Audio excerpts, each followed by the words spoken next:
нэр ерөөхдөө 500-аас 1000 жилийн өмнө те хүмүүс биднийг харахаараа энд нар л муутай юм байна те. Амар гоё амьдарч байгаа хэрнээ ямар аз жаргалгүй навчнууд юм бэ. Ерөөхдөө хайр аз жаргал бүгдийг даадаггүй навчнууд юм биш тэг гэсэн дүгнэлтэнд хүрэх байхаа.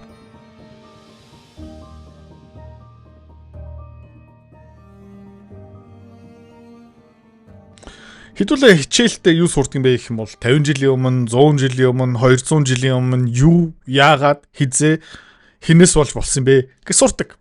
Түүхэн хичээл. Бидний одоо энэ амьдарч байгаа цаг үеийн тухай 50, 60, 100, 200 жилийн дараа тий хүүхдүүд бас хичээлдээ суугаад ингэ сурна. Тэгээ бидний цаг үеийн тухай хүмүүс юу гэж ярих юм бэ гэх юм бол хамгийн гол нь Америк, Европ, барууны улсуудын тухай юу гэж ярих юм бэ гэх юм бол дэлхийн 2 дугаар дайны дараа бүр цэцгэлсэн. Бүр будаа олгосон, алсан. Тэ нацистуудыг будаа олгосон, японочдыг будаа олгосон, Америк дараа Советийн холбоог барсан. Дэлхийд ганцаараа байсан. За тэгээд Европ бас амар хүчтэй. Герман, Франц, Англичууд 50, 60 жил хоорондоо алцаагүй. Европ даяар ерөөхдөө ямар ч тайм болоогүй. Гэхдээ тэгсэн чинь гинт юу шийдсэн бэ гэх юм бол хамгийн том хөрштэй дайн хийхээ шийдсэн. Тэ? Эрчим хүчнийхээ бодлогоо будаа олгосон. Тийм баян улс, тийм баян континент, тийм баян Европын холбоо яаж амиа хорлцсон бэ гэх юм бол баахан цагаатчуудыг оруулаад ирсэн. Гэмт хэрэг дэшээ пуужинтсан. Өөрийнхөө ард түмнээ ерөөхдөө баг хүчнэдэж алаад тэрийг нь хүлээн зөвшөөрөөд нэмээд хүүхдүүд төрхөө болцсон. Сошиал медиа дээр ингээд хоорондоо алдсан. Тэгээд хамгийн сүүлд нь Америкчууд Европыг мүлжөөд эхлээд тэгээд барууны харанхуй үе ингэж эхэлсэн. Тэгээд нэг сонирхолтой юм байгаа заа. Тэгээд хүмүүс тэгээд ном бичнэ. Хэлцэл хийн, илтгэл тавина. Юу ярих юм бэ гэх юм бол яг хэдэн оноос, яг аль жилээс ахуулаад барууны эдийн засгууд ерөөхдөө мяарч эхэлсэн бэ. За миний таамаг тий таатай өнөөдөр хуваалцъя. Миний таамаг юу юм бэ гэх юм бол ойролцоо 1970-аас 1971 оноос ахуулаад барууны эдийн засгууд Америк, Герман, Европ ерөөхдөө муудаж эхэлсэн. За тэгээ энэ би бол хоосон ярихгүй надад статистик тоо баримт мэдээж байгаа. Хөрөнгөний зах зээл хувьцаа улс төрийг сонирхоод байна тий. Тэгээ хөрөнгөний зах зээл яагаад өсдөг юм? Эдийн засаг яагаад өсөд идэг юм бэ? Ойлгомоор байгаа юм бол миний Fuck You Money 2 Time to Die номыг сонирхоод үзээрэй. Дэлгэрэнгүй мэдээлэл Idratsi.com-оос. За тэгээд энэ ном ойролцоо баг 500 хуудастай дүрм мэдлэг. Хамгийн гоё юм юу юм бэ гэх юм бол 8 дугаар ангийн хүүхэд энийг ч гэсэн ойлгомжтой маш энгийнээр бичсэн. Санхүүч хэлээрээ ерөөсө бичээгүй. За захилмаар байгаа бол Idratsi.com тэнд бас дэлгэрэнгүй мэдээлэл байгаа. Та энэ юу харж байгаа юм бэ гэх юм бол энэ цэнхэр зураас юу юм бэ гэх юм бол цагийн одоо цалин. Окей. Энэ улбар шар нь юу юм бэ гэх юм бол оранж өнгөтэй юу юм бэ гэх юм бол ер нь нийт цэвэр бүтээмж. За та юу харж байна гэх юм бол 1970 оноос хойш Америкийн эдийн засгийн бүтээмж нь өссөн. За 0 цэг нь хаана байгаа юм бэ гэх юм бол 1948 оноос 0 цэг нь тавьж байгаа. За 1940 оноос ахуулаад 2021-22 он хүртэл байна шүү дээ. Америкийн эдийн засаг бүтээмж нь 400 хувиар өссөн. Одоо цагийн бүтээмж. Цагийн урамшуул яасан бэ гэх юм бол тэгээгүй. Энэ зөрүү гарч ирсэн. Яагаад тэгж байгаа юм бэ гэх юм бол айгүй easy. Globalization. Ажлын байруудыг экспортлсон үйлдвэрүүдийг ерөөхдөө гадагшаа зөөцсөн. Тэгээд одоо Америкийн эдийн засаг санхүү үйлчлэгээндээ төвлөрч байгаа. Үйлдвэрлэл ерөөхдөө байхгүй болсон. За тэгээ энэ улбар шар зураас энд ашигтай юм бэ гэх юм бол хөрөнгөтэй хүмүүст ашигтай. Улс төрчиншд ашигтай. Баян нөлөөтэй хүмүүс бүр цөм хийж байгаа. Цэнхэр зураас юм бэ гэх юм бол цагийн урамшуулт цалин авдаг хүмүүс. Одоо жирийн иргэдүүд. Ерөөхдөө охирч байгаа. Баяжууд хөрөнгөтэй хүмүүсийн өгөөж нь өсөөл явсаар байсан. Гэхдээ жирийн хүмүүс ерөөхдөө субботник. За. Дараагийнх. Income growth. За ёо. Энэ улбар шар юу юм бэ гэх юм бол топ 1%.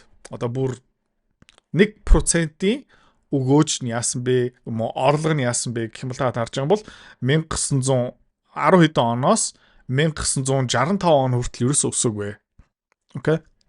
Энэ үедээ тасарсан баян хүмүүс нийгмийн 1%-ийн орлого нь зарчмын хувьд бол ерөөсөө өсөөгөө. Хэний орлого өссөн бэ гэх юм бол тийм 1915 16 оноос 17 оноос ахуулаад хэний орлого 1971 он хүртэл амар өссөн бэ гэх юм бол нөгөө bottom 90% гэдэг чинь нөгөө ёроолын 90% тий эдийн засаг дотор нийгмийн 90% нь тий орлогын цөм өссөн. За тэгээд 1971 оноос хойш ахуулаад энэ гаццсан. Тэгээ 1999 2000 оноос хойш бүр юу болж байгаа юм бэ гэх юм бол энэ bottom 90% ёроолын 90% орлого нь доошо буурсан. Тэгээ сонирхолтой юм бэ гэх юм бол 1971 оноос хойш топ 1%-ийн нийгмийн 1%-ийн орлого нь 250%-аар өссөн. За дараагийнх share of gross domestic income compensation of employees paid wage and salary accruals. Юу юм бэ гэх юм бол цалингийн орлоготой хүмүүсийн тий дотоодын нийт эдийн засгийн бүтээмжийн хэдэн хувийг авч байгаа юм бэ? За оргилцыг нь хизээсэн бэ гэх юм бол 1971 онд байсан цалин орлого одоо хөдөлмөрийн гэрээгээр ажилладаг хүмүүс дотоодын нийт бүтээгдэхүүний ойролцоогоор 51.5%-ийг авдаг байсан бол энэ 1971 оноос хойш зүгээр тогтвортой буурсараад 2022 оны үеэр энэ процент бүр 42-43% хүртэл буурсан. Жил болгон Америкт бүтээгдэж байгаа баялагын тий 10% нь 1971 онд тий цалин авдаг урамшуул хөдөлмөрийн гэрээгээр ажилладаг хүмүүс дээр очдог байсан бол тэр 10% одоо баян хүмүүс дээр очиж байгаа. За 1971 оноос хойш тий Америкийн үрхийн за ойролцоогоор 40% нь ганцхан нэг хүн хөдөлмөр эрхэлдэг байсан. Одоо ажилдаа явдаг аав. Тэгээд ээж нь хүүхдүүд нь гэртээ байх боломжтой байсан. За тэгээд 1971 оноос хойш таад юу орж байгаа юм бэ гэх юм бол ээж аав хоёулаа хөдөлмөрлөөд ажлын байртай тий 90-ад оны үеэр оргилцэгтээ үрсэн. 70%. За тэгээд ер нь бол хүүхдүүдэд илүү бага цаг анхаар хандуулж байгаа гэсэн үг тий. Тэгээ энэ эмэгтэйчүүд нь яагаад ажиллаж байгаа юм бэ гэх юм бол мэдээж зарим нь ажиллах хүсэлтэй. Гэхдээ үйлдвэр дотор тэгээ нэг давтамжтай нэг өдөртэй ажлыг ерөөдөө хийх хэрэггүй юм бол хийхгүй. Нөхөр юм уу эхнэр маань хангалттай орлого олж байгаа юм бол нэг нь гэртээ үлдээд хүүхдүүдэд анхаар тавьж болно. За энэ юу юм бэ гэх юм бол Campbell's soup. Юу зүгээр лаадсан дотор хийцэн помидортой шүл. За та хэд харж байгаа юм бол инфляц нь нэг сүртэй ерөөсөй байхгүй 1896 оноос ахуулаад 1970 хэд оны хүртэл тий нэг лаацтай шүл өртгөн тий 10 центээс за нэг 12 13 цент хүртэл явсан. Инфляц ерөөхдөө бараг байхгүй. Тий дахиад хэлье заяа. Инфляц бараг байхгүй байсан. За 1971 оноос хойш юу болсон бэ гэх юм бол та энэ харж байна тий. Инфляц төв банкуд ерөөхдөө дэлхийд даяар ингээ мөнгө хэвлэлсээр хагаад одоо нэг ийм Campbell soup ямар үнэтэй болсон бэ гэх юм бол $20 хүрсэн. Тэгээ 1971 он ойролцоогоор нэг 12 13 центтэй байсан бол тэр одоо 10 нугараад одоо 1000%-ээр өсөөд нэг ийм лаацтай шул тий $1.20 болсон. За US Consumer Price Index энэ юу юм бэ гэх юм бол зүгээр инфляцийн түвшин. Та нэг харж байгаа бол 1700 оноос энэ дайны үеэр ерөөхдөө өсчдөг тий. War of 1812 за Америк иргэдийн дай инфляц, дэлхийн 1-р дай инфляц, 2-р дай инфляц, социализмтэй Совет холбоотой үзэлцээд за тэгээд алтны стандарт дуусаад 1971 онд ер нь бол тий Richard Nixon Gold Window хаасныхан дараа юу болсон бэ гэх юм бол инфляц зүгээр тэнгэр лөө Монгол ерөөхдөө баг адилхан дүр зураг гарч ирнэ. За тэгээ Америкт ягаад үрхийн тоо багасаад байгаа юм бэ? Ээжнэр эмэгтэйчүүд нь хүүхд гарахгүй байгаа юм бэ гэх юм бол байрны үн ханш дэлтэхгүй байгаа. Монголын бас нэлээд томоохон асуудал. За та юу харж байна гэх юм бол Амстердам хот, Голланд, Европ. За 1620 оноос тий 1971 он хүртэл заяа. Тэ ингээд бодит үн ханш одоо орон сууцны байр буюу түрээс одоо саарлан түрээс заяа тэгээд энэ оюу цэнхэр өнгөтэй байрны үн худалдаж авах нь. Та харж байгаа юм бол 1970 оноос хойш тий тэнгэр рүү пуужинтж байна Европт. За тэгээд ерөөхдөө хэдэн жил хуримтлал үүсгээд байрны урчлагатай болох юм бэ? Окей. Одоо Монголдо бас хүмүүс нэлээд олон жил хуримтлуулдаг, цуглуулдаг тий. Тэгээд цуглуулсан мөнгө маань юунд идүүлж байгаа юм бэ гэх юм бол инфляц. Тэ юмны үн өртөг өсөж байгаа. 1950 онд Америкийн өрх дунджаар 2.3 жил мөнгөө цуглуулаад байрны мөнгөтэй. 1960 онд 2.6 жил, 1970 онд 2.4 жил, гэсэн чинь 80-аад он 3.8, 90 оны үеэр 5.7. Одоо ерөөхдөө хүмүүс хөрх 7 жил мөнгө хуримтлуулаад тэгээд их сургууль төгсөн гэдэг чинь 22 23 настайгаа тэгээд 7 жил дахин хөдөлмөрлөнө гэдэг чинь 30 настайгаа тэгээд 30 нас гарсан эмэгтэйчүүд тий хүүхдээ болох нь улам хэцүү болоод ирдэг гих мэд чинь та энийг бүгдээрээ мэдж байгаа хаа. Тэгээд энэ ус сонирхолтой статистик юу юм бэ гэх юм бол Америк улс Израильд хэрэг ханд мөнгө тусламж зэвсэгний мөнгө өгж байгаа юм бэ гэх юм бол 1971 оноос хойш бас өсөө явж байгаа. За миний яриад байдаг тэр Америкийн засгийн газрын бонд тий инфляц, худалдааны тэнцэл тэгээд хятадын эдийн засгийн тухай бас зөндөө контент хийжсэн. Тэрнээ юу ярьсан бэ гэх юм бол хятад айгүй их экспортлж байгаа. Энд юу харагдж байна гэх юм бол Америкийн эдийн засаг хизээ дэлхий рүү экспортлохоо болцсон бэ. Та харж байгаа бол 1895 оноос 1971 он хүртэл Америкчууд юу идэг байсан бэ гэх юм бол дэлхий рүү юм экспортлдог байсан. За экспорт нь хизээ хамгийн ойролцог дээр байсан бэ гэх юм бол дэлхийн 1-р дайны үеэр, дэлхийн 2-р дайны үеэр дэлхийд даяар бараа, тоног төхөөрөмж, зэвсэг бүх юм нийлүүлдэг байсан. За 1971 оноос хойш Америкчууд юу хийж эхэлсэн бэ гэх юм бол ер нь бол экспортлох болоод тий импортлдог болсон худалдааны тэнцлийн алгалтай болоод ирсэн. За эрчим хүчийг ингээд над шиг дагдаг хүмүүсийн хувьд бол энэ супер сонирхолтой статистик заяа. За энэ цэнхэр нь ерөөхдөө эрчим хүч цахилгааны хэрэглээ тий. Тэгээд юу болж исэн бэ гэх юм бол 1800 оноос хойш 1971 он хүртэл энэ тэгээд logarithmic exponential charge шүү заяа. Америк улсын эрчим хүчний хэрэглээ parabolic ерөөхдөө геометрикээр ингээ өсөөл яваал байсан. Тэр юу юм бэ гэх юм бол эрчим хүчний хэрэглээ өсөх тусам эдийн засгийн бүтээмж нэмэгдэж байгаа, эдийн засгийн хөгжиж байгаа. Тэгээд 1971 оноос хойш юу болоод эхэлсэн бэ гэх юм бол энэ хоёрын холбоо тасарсан. Тэгээд Америк улсын эдийн засгийн эрчим хүчний хэрэглээ тий per capita хуамаараа хуваахад нэг хүн дээр оногдож байгаа цахилгаан эрчим хүчний хэрэглээ 1971 оноос хойш буурсан. За energy and real GDP per capita. Тэгээ түрүүний чартын ерөөхдөө адилхан GDP per capita, real GDP per capita ингээ өсөө явж байгаа. Одоо дотоод нийт бүтээгдэхүүн цэвэр дүнгээрээ одоо инфляцийг арилснараа ер нь бол 1961 оноос хойш 2013-14 он хүртэл Америк эдийн засаг ойролцоогоор 320%-аар өссөн. Гэхдээ хүн амын эрчим хүчний хэрэглээ 1960 оноос 2013-14 он хүртэл зөвхөн 150%-аар өссөн.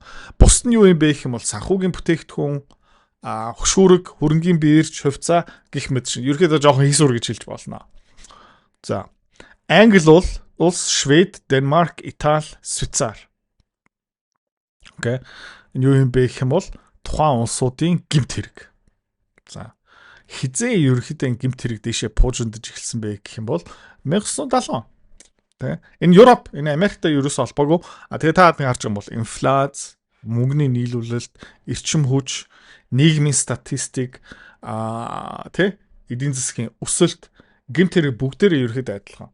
Median age at first marriage 1890 оноос өнөөдөр хүртэл ер нь эрэгтэй хүн, эмэгтэй хүн тэ гэр бүл зохиохтой эсвэл хүнтэй сууж явахдаа тэ анхны marriage одоо анхны гэрлэлт хэдэн настай хийж байгаа юм бэ? За та харж байгаа бол 1800 оноос 1940 он хүртэл ерөөхдөө эмэгтэйчүүд ойролцоогоо 22-оос 21 оны настайгаа хүнтэй суучдаг байсан. За тэгээд 1950 60 70 оны үеэр ер нь бол бүр залуу настайгаа ер нь бол их сургууль руу ороод их сургууль руу бас ороочгүй high school төгсчөөд 2 юм уу 3 жилийн дараа ерөөдөө эмэгтэйчүүд хүнтэй суучдаг байсан. За 1970 оноос хойш нөгөө байрны үн мөн барааны инфляц гэх мэт ч надад харж байгаа юм бол өнөөдөр 2020 оны үеэр эмэгтэйчүүд Америкт 28 настайгаа хүнтэй сууж ийн, эрэгтэйчүүд бараг 30 настай. За 1971 оноос хойш бас юу нэмэгдэж байгаа юм бэ гэх юм бол гэр бүлийн салалт. Та нэг харж байгаах тий.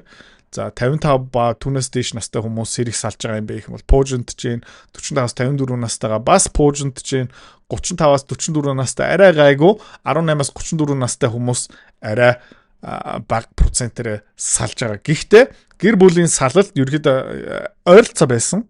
Тэ? Бүгд тэр ерөөдөө зэрэгцээ явдаг байсан бол ерөөдөө ялгаад явсан. За бас 1971 оноос хойш юу буурсан бэ гэх юм бол Америкт улс тэ? Европт дэлхийд даяар нэг эмэгтэй хүнээс хитэн хүүхэд гарч байгаа юм бэ? Та нар харж байгаа бол тэгээ 1950-аас 70 оны хооронд нэг эмэгтэй ойролцоо амьдралтаа 5 хүүхдийг төрүүлдэг байсан бол тэр ингээд 1980 оны үеэр 4 рүү буурсан, 1990 онд 3 рүү буурсан, одоо нэг 2.3 дээр ингээд явж байгаа. Ингээ улам ингээ буурсаар л байгаа. Тэгээд Солонгос, Япон гих мэт ширхтээ бүгдээрээ бууралтай байгаа. За тэгээ иймэрхүү юм ярих баха хүмүүс. За тэгэхээр энэ бүх юм юунаас болж байгаа юм бэ гэх юм бол олон төрлийн юм байгаа хаа. Гэхдээ тэ дэндүү адж байгаа л та. Дэндүү easy. Дэндүү их санхүү мөнгө дээр төвлөрсөн. Тэ яг гэх юм бол бидний амьдрал 2000 жилийн өмнө, 3000 жилийн өмнө, 100 жилийн өмнө, 500 жилийн өмнө хамаагүй хэцүү байсан. Тэ интернет, хувцс өнөөдөр бид нэр элбэгийн элбэг амьдарч байгаа. Тэ ерөөдөө зовх ерөөсө шалтгаан байхгүй. Хэрнээ бүгдээрээ адж байгаагүй unhappy. Тэ сэтгэл зүй өвчин хаасайгүй. Тэгээд хүн гэдэг амтан тэгээ бид нар ирэх 200-аас 300 жилийн хугацаанд бид нар ингээд бүх юм easy байх үедээ тэ өвчмөвчнгүй амьдрах та эдийн засаг ингээ байн хүсэлтэй байх үедээ шинжлэх ухаан бидний амьдралыг улам ерөөхдөө ад жаргалтай болох үедээ бид нар ягаад ийм тэ ад жаргалгүй байгаа юм бэ? Бид нар ягаад хүүхэд гаргахаа болж байгаа юм бэ? Бид нар ерөөхдөө ягаад эдийн засгаа оновчтой удирч чадахгүй байгаа юм бэ? Бид нар ерөөхдөө тэ 500-аас 1000 жилийн өмнө тэ хүмүүс биднийг харахаараа эднэрс мэдрэл муутай юм байна тэ амар гоё амьдарч байгаа хэрнээ ямар аз жаргалгүй новшнууд юм бэ? Ерөөхдөө хайр аз жаргал бүгдийг даадаггүй новшнууд юм биш тэг гэсэн дүгнэлтэнд хүрэх байхаа. Тэгээ бид нар ерөөхдөө тэ хэлснээрээ дараагийн 100, 200, 300 жилийн хугацаанд яаж энэ хэдэн зуун мянган жилийн өмнө бидний код тэ зовх ёстой, маш олон хүүхдүүдийг гаргах ёстой, байлдаан өвчин тэ дандаа дутагдaltaй амьдрын хоол хүнсний хомсдол гэх мэт шин тим юм байхгүй болсны дараа бид нар ерөөхдөө яаж амьдрах ёстой юм бэ? Олж авахгүй юм бол амар харуухаар гэж байгаа зү тэ. За бүтэн өдрөө сайхан өнгөрүүлээрэй.